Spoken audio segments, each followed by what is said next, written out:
Thanks, sir.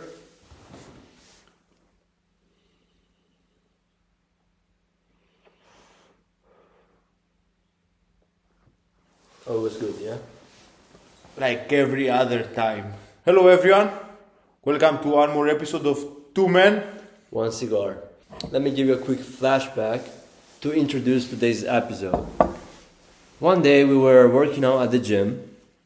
I was on the Smith machine and I was gonna get into a set. No, it was bench press, and before the set, for whatever reason, don't remember, I was kind of smiling and laughing, and you were there ready to spot, and you literally told me, "Why are you laughing? You're about to get into a life or death situation." And so in that moment, I was like, okay, you have a point. But then I thought about it again, and that's actually a very, very good point that you made. And that's something that people never realize in their own lives. And so we're going to see how important it is to actually approach every single thing in life in a perspective of this is your one shot. Whether that's the gym, that's one set at the Smith machine, or whether that's business. So we start with the gym, which is always a good example to talk about mindset and life. So, George, you came up with this quote. I guess, tell me, how did you get into the mindset of understanding that at the gym you need to push every set as if it was a life or death situation? Where does that come from? First of all, just to make something clear, I didn't come up with that quote. The first time I heard that quote were actually from two men. First man was Eddie Hall, when he was talking about the 500 kilo deadlift he made. Well, it was a world record back then. And he was talking about the whole experience, the prep he made during that set. And he was saying that during the preparation, he was going to psychologist because when he wanted to lift off the bar with the 500 kilos, he didn't want just to visualize him lifting off a bar, but him lifting off a car where his life kids would depend upon that car. For example, let's say that a car crash happened and he had literally to lift off a whole fucking car because otherwise his young son would die. Now, why he would do that? Because he mentioned that in a life or death situation, your body is going to use every single muscle fiber it can. And the other man that introduced me to this concept was Dorian Yates, where he said that every single set he was doing at the gym, he visualized that someone had a gun pointing at his daughter's head, and she would tell him that if you want to do X amount of reps, I'm going to shoot your daughter. So this is how I first introduced myself into the concept, and I understood the importance of actually visualizing a life or death situation during a set. Meaning that if you won't perform the amount of reps, or if you won't lift that weight, something very bad is going to happen either to you or either to someone very important and close to you. Yeah, so George, we've been going at the gym for quite a long time, and I dare say that 99% of people don't do that. Like, it's very, very rare to see somebody working that hard, and so many are just there doing the random sets as if it was one of the many sets they have to make. And even just in the program, the fact that they do 4 sets per machine, and the intensity is very low. So I guess, why do you do that differently? And yeah, tell me more about this. Yeah. First of all, it's something very important. You mentioned that many people have a sort of higher volume training program where they do 4 sets in each exercise and they do 5 to 6 exercises per each muscle group, which is something me as George, I'm completely against that. I would prefer to have a way lower volume but way higher intensity because I think it's way more effective. What's the point of doing 20, 25, 30, 35 sets if you're not pushing yourself to 100% of what you are actually able to push yourself? So this is the main reason why I'm doing it, because I think that is more effective if you have a lower volume, but you attack each set as if your life would depend upon it. And yeah, I think that not only 1% of the people that go to the gym get to that zone, but I think that is a number way less than 1%. That's from the people that go to the gym on a regular basis. And should people aim to do that? And if so, why would they do that instead of doing the sets like they're doing now? For me, it's more of a mindset thing rather than a physique, because it's more helpful for your mind and learning yourself to try and push to your actually best. Because it really helps you develop the mindset that you can attack every single thing you do in your life with absolutely ferocious mindset. So if it's mainly for mindset, are you saying that a person that wants to focus on building muscle should not do that, or is it also good for muscle growth? I think that it's also good for muscle growth. But now, if every single person should do that, no, it depends.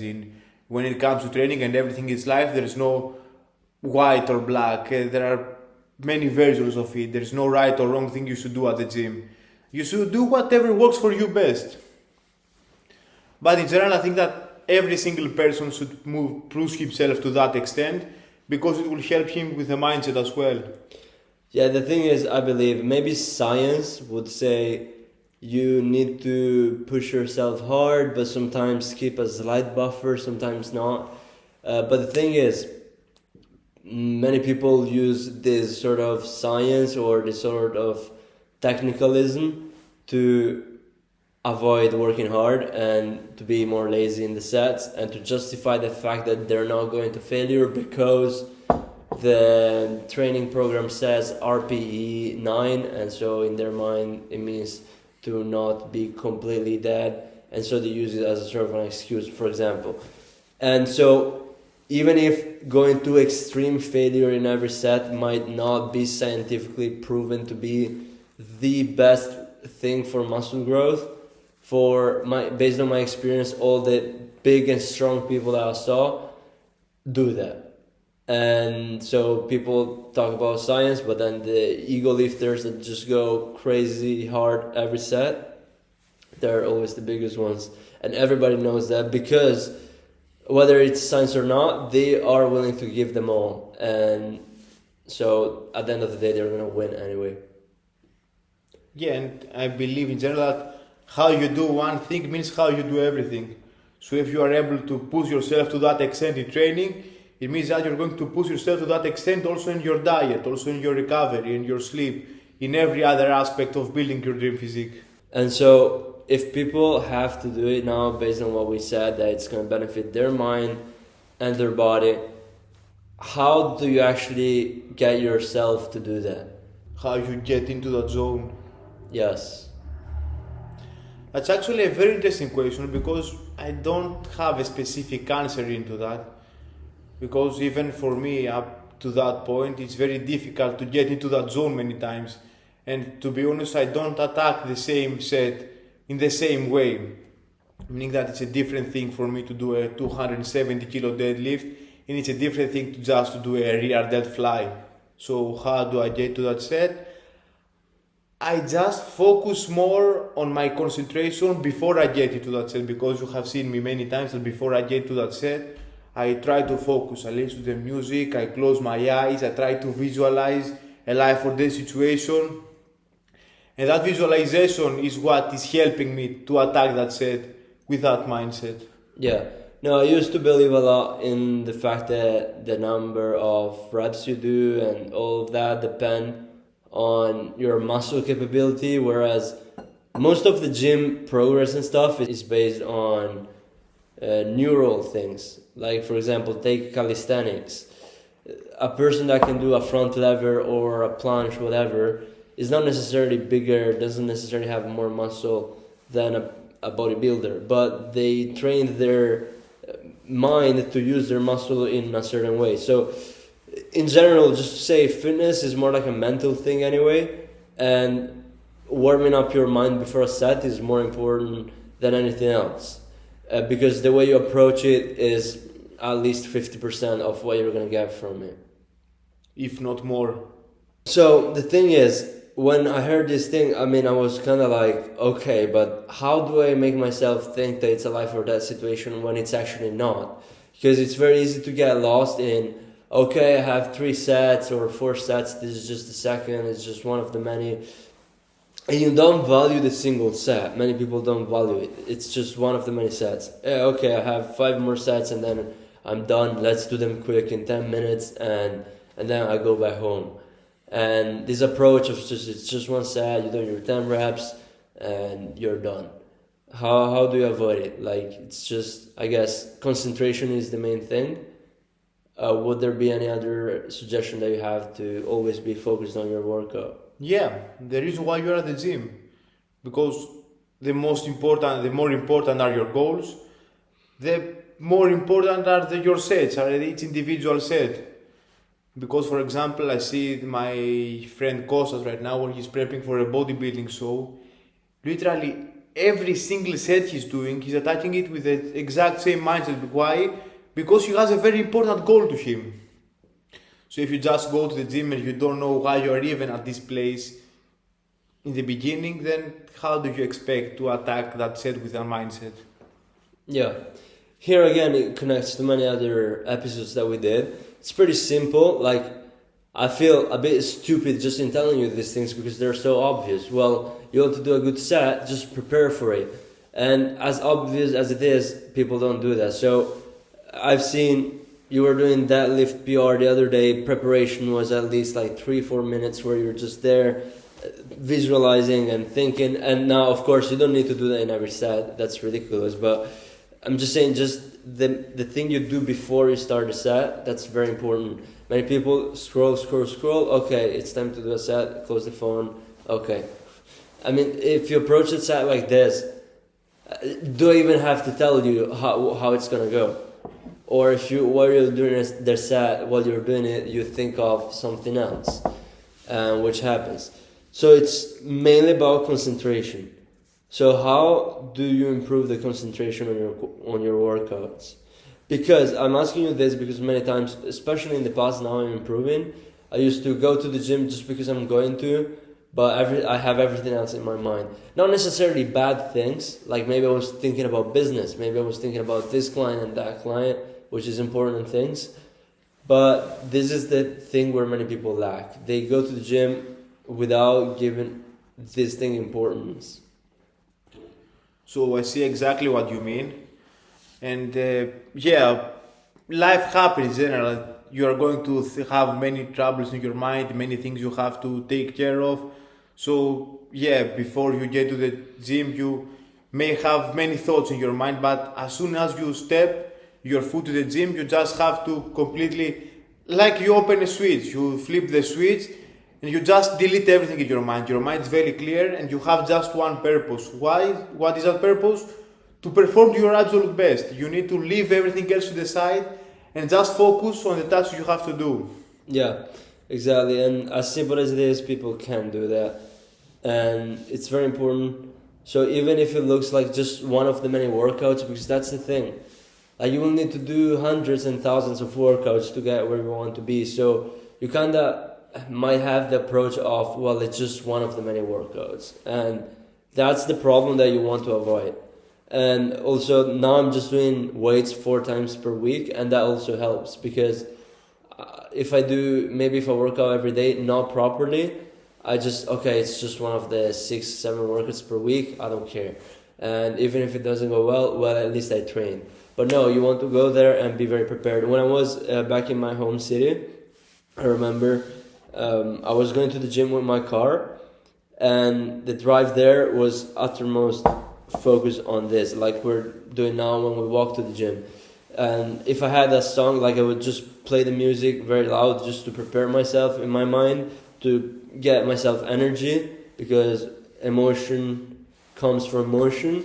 And so if there was music, for example, a song that I really wanted to listen to, I would literally go with the car on circles until the music finished to play, so that I'm prepared, and then I go to the gym when I'm fully locked in. So just be very prepared and always approach every workout as if it's the workout. even if it might look as if it's just one of the many, and it's going to be one of the many. It's going to be a lot of workouts, and every workout has to be very focused and very hard. It looks a bit overwhelming. You know, it's a bit like we were saying the other day. You're thinking, oh shit, I will have to do thousands of workouts like this, so focused to get to the end goal. It's basically impossible. So how do you kind of fix this thing? That you just focus on the next step you have to follow instead of looking at the next 1,000 workouts you have to make. Just look at the next one. You just look at the next step you have to take.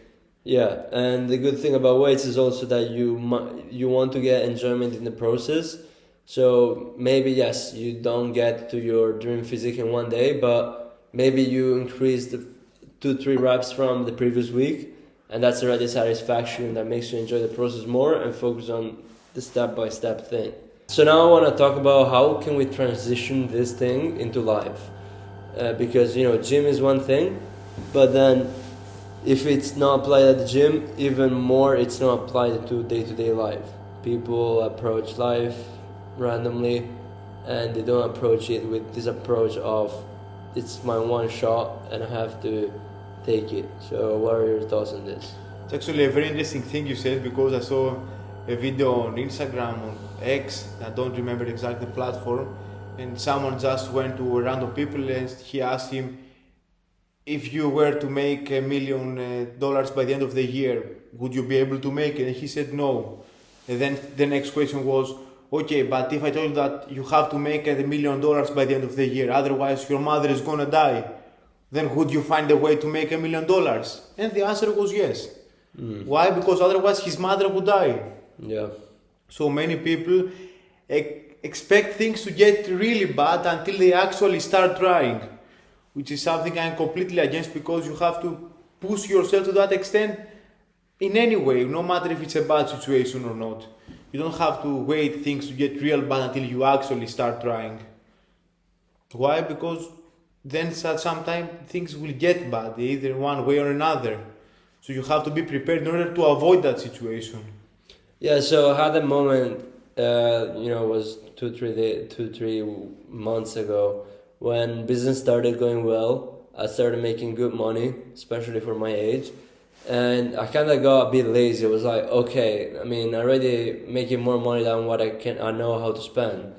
So what am I gonna do?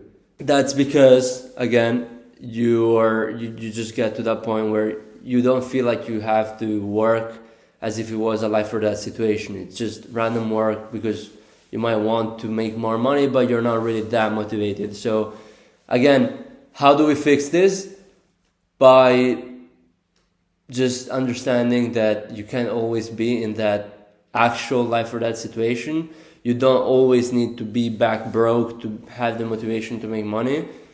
And you want to get to the state where you have a purpose that drives you even when you already have some money and you want to make more. Like, why is that people, when they don't have the money to pay for the next bill, they have the motivation, but then when they have just a few thousand saved, they're lazy? Like, how do you keep the same motivation, but when you go to the next level, to go to an even further level? How do you do it? Because, okay, let's say that you're in a place where you are comfortable, as you said before, and you make more money than what you spend. You never know how things happen. May an accident happens tomorrow, you never know, and then you will need 10, 15,000, 20 euros just for the doctors, because something very bad happened to your health. Yeah, but it's not as concrete as I fucking need to pay the bills tomorrow or I get homeless. Like, you can't always be in a situation where you just make just enough money to pay for the rent. So let's say you're making 10k per month, you can pay for the rent very well. But then people get to millions per month. So once you have 10k and you're not in that survival mode anymore, how do you keep pushing? Is what I mentioned before, that it all depends upon your goals. The more important are your goals to you, the harder you're going to try. We will say that, okay, you make 5, 10k a month, and if you don't have the goal of reaching 20, 50k for a specific reason, then okay, you're not going to be motivated to do it. So it all comes down to your goals and how important is it to you to reach an X, Y, Z outcome. And how motivated you're going to be for it. if you say that you want to make 50k, but you don't want to know why you want to make 50k in the first place, how do you expect to try your best in order to make the 50k? So the first thing you need to do is just to set specific goals, and the most important, why you want to reach those goals. So yeah, as I mentioned before, I'm a really big believer of how you do one thing is how you do everything, meaning that if you train yourself into attacking with that mindset one set, means that you will be able to attack with the same mindset one day. So let's say, for example, you say to yourself, okay, if I'm not going to make 100, 200, 5,000 euros at the end of the day, something really bad is going to happen, then you will actually try your best in order to do that. And now, if you are not in that life or death situation, you just think of your goals. So if you don't reach your goals, something very bad is going to happen. So you have to try your best regardless of if you are in a bad situation or not. So yeah, just start by attacking with that mindset each set, and then slowly, step by step, start attacking with the same mindset your day-to-day life basic tasks. With that said, we'll see you in the next episode.